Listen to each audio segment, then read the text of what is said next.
Bonjour Victor, alors je sais que ton nom c'est Victor Macagno, Oui, c'est ça. et je sais d'après ce que j'ai entendu que tu n'étais pas vraiment niçois.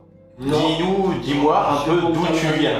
De Montauban, je suis. Ah voilà, Montauban. Et donc c'est là que tu as vécu. Oui, oui. C'est là que tu as passé ton enfance. Voilà, jusqu'à 13 ans. Après, à 13 ans, je suis venu à Nice. D'accord. Et donc à Montauban, tu étais dans un milieu, on peut dire quand même, catholique, comme beaucoup oui. de Français. Oui, c'est ça, oui. Mais je pratiquais pas. J'étais obligé d'aller au catéchisme dans la semaine Oui. et c'était l'école qui nous obligeait, mais ça me plaisait Et pas. tu as été quand même jusqu'à la première communion, non? C'est ça? Jusqu'à la première communion, exactement. Eh ben, Oui. mais bon, c'est pas pour ça que, pas pour autant que tu étais pratiquant.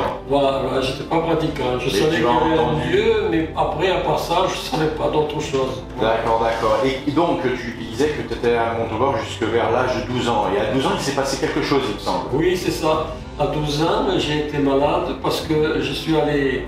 On m'a fait un vaccin à l'école. À l'école, c'était ça? Oui, il venait la sécurité sociale, il faisait un vaccin et Qu'est-ce qui s'est passé alors? Ce vaccin, il t'a donné une réaction. voilà, exactement. Parce que le lendemain, je suis allé jouer au basket Ouais. et j'ai pris froid parce que j'étais transpiré, je suis resté transpiré, c'était l'hiver et j'ai pris mal et après j'ai été malade. Pendant plusieurs jours. Oui, Une 2 jours après, j'étais très malade. Très D'accord. malade, oui.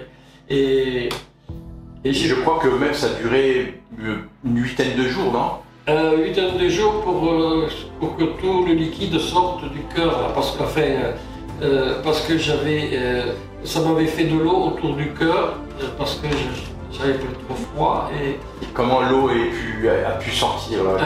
par un cataplasme que ma mère a fait, c'est un truc très ancien, mais bon, il a fait ça, et il est sorti de l'eau pendant 8 jours. Après 8 jours, il est revenu la peau. Tu avais quand même du mal à marcher, tu disais. Ah oui, au début, je ne pouvais pas bien marcher parce que j'avais mal, je ne pouvais plus marcher. Donc, et comment ça a disparu? Dis-moi, qu'est-ce qui s'est passé? Qu'est-ce qui a fait que... Voilà, de suite, quand elle m'a fait le cataplasme, le lendemain, j'ai commencé à remarcher un petit peu, je marchais mieux, et puis, au fur et à mesure que l'eau sortait, j'ai été bien. Après, 8 jours après, j'étais bien. Voilà. Mais tu n'avais pas fait un appel, tu n'avais pas demandé quelque chose? Oui, j'ai demandé, je me suis tourné vers le Seigneur, j'ai demandé qu'il me guérisse parce que je voyais que j'allais mourir. Hein. Alors, Oui, le parce que Seigneur. c'était quand même un état assez grave. En fait, tu avais entendu parler de Dieu parce que tu avais fait le catéchisme. Voilà. Mais c'est à ce moment-là, quand tu as eu cette maladie-là, enfin cette épreuve-là, que tu te voyais à l'article de la mort, on peut Oui, dire. c'est ça, oui. Et donc c'est là que tu as fait, que tu as C'est crié. là que j'ai crié au Seigneur et le Seigneur a sûrement fait toutes choses pour que je guérisse et j'ai évité la mort. Moi, si Voilà. on veut. Et donc ça, c'était vers l'âge de 12-13 ans. C'est ça? Voilà, 12 ans exactement. Donc Ouais. ensuite, vers l'âge de un peu plus tard, Oui. vers 16 ans, c'est ça? Donc tu as commencé à fréquenter les églises? C'est-à-dire que j'ai fréquenté les églises parce que mon patron, s'était converti, en une journée, il s'était converti. Et le mardi, j'y suis allé travailler, j'ai vu qu'il réglait sa balance. Il y volait 10 grammes sur tous les poids, sur toutes les pesées. Donc là, il la remettait au bon niveau. c'est Il ça? avait au bon niveau, oui. D'accord. Et là, ça m'a touché parce que j'ai dit, c'est passé quelque chose. Voilà, il voulait plus truander. Comment? Il voulait plus truander. Ah Il non, voulait plus voler les gens. après, il était correct. il Donc là, était juste. ça t'a mis la puce à l'oreille. Ah oui, Qu'est-ce qui de se passe? suite, j'ai compris qu'il s'était passé quelque chose.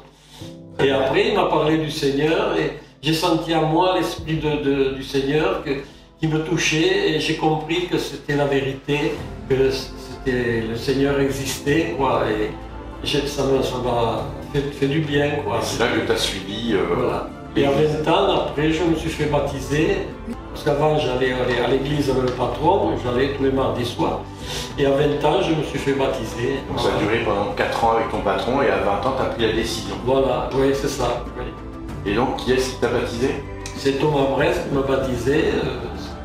À cette époque-là, c'était lui le pasteur assigné. Voilà. C'est un beau témoignage. Comme beaucoup, tu as entendu parler de Dieu, mais c'est quand il t'est arrivé quelque chose que vraiment, que tu étais au bout, que là, tu as fait appel, que tu as crié à Dieu et Dieu a répondu à ta prière, on peut dire. Ah oui, c'est vrai. À 12 ans, c'est là que j'ai compris. C'est là qu'il a commencé à répondre à tes prières, parce que je suppose qu'aujourd'hui, tu continues à le prier et il répond à tes prières. Ah, exactement. Je le suis parce que c'est le Seigneur et il m'a fait beaucoup de bien dans toute ma vie, il m'a toujours aidé dans tout et pour tout. Et à l'armée aussi, j'ai eu un très grave accident de voiture. J'ai failli mourir, moi et le soldat qui était à côté de moi. Mais j'ai donné un coup de volant, j'ai évité le camion parce qu'il m'avait barré la route. J'ai évité le camion, mais il a pris le coin de la voiture, il a été complètement découvert. Et là, je me suis évanoui un moment. Et encore, la voiture marchait tout doucement, je l'ai arrêtée.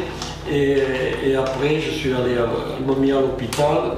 À Nice, je suis resté 8 jours, mais quand je suis sorti, j'avais le cou raide, j'avais pris un choc très fort, très fort.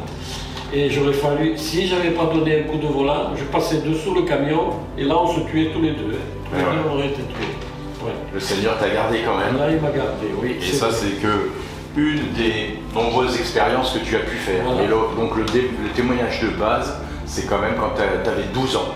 Oui, c'est ça. À l'article de la mort, là, tu as crié à Dieu et même si tu n'étais pas encore chrétien, mais tu avais entendu parler de Dieu, il t'a fait la grâce de répondre à ta prière et c'est là que ça a déclenché une belle route avec le Seigneur. C'est là, oui, c'est là que j'ai commencé avec le Seigneur. Voilà. Et parce même... que là, aujourd'hui, tu n'as pas 12 ans, hein, ça se voit, et on voit que tu es toujours avec le Seigneur et encore de plus en plus et de mieux en mieux, on va dire. Oui, 70 ans après, je crois toujours au Seigneur parce que je sais qu'il me fait du bien et quoi que j'y demande, il répond. Il répond aux attentes, à son temps aussi des fois, hein, parce que Dieu n'est pas à notre service, c'est nous qu'on est plutôt à son service. C'est son temps. Et... Voilà, à son bon temps. Oui.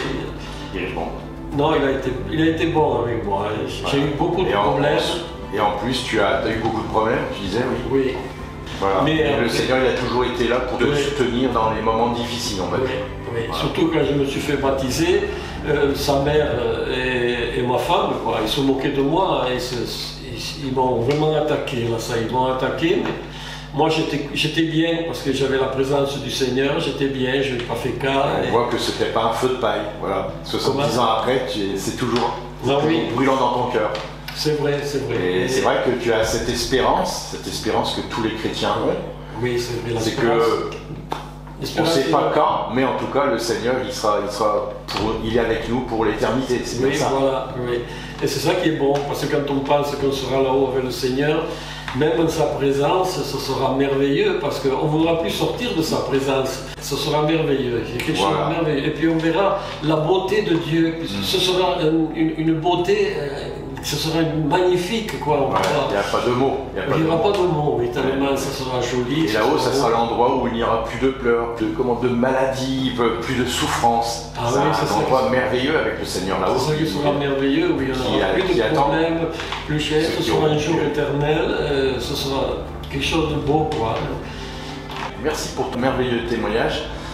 Ça fait plaisir et je suis sûr que ça va encourager d'autres personnes, d'autres chrétiens, et ça va les fortifier. Merci Victor. Ça me fait plaisir, voilà. Merci. Merci à toi Philippe.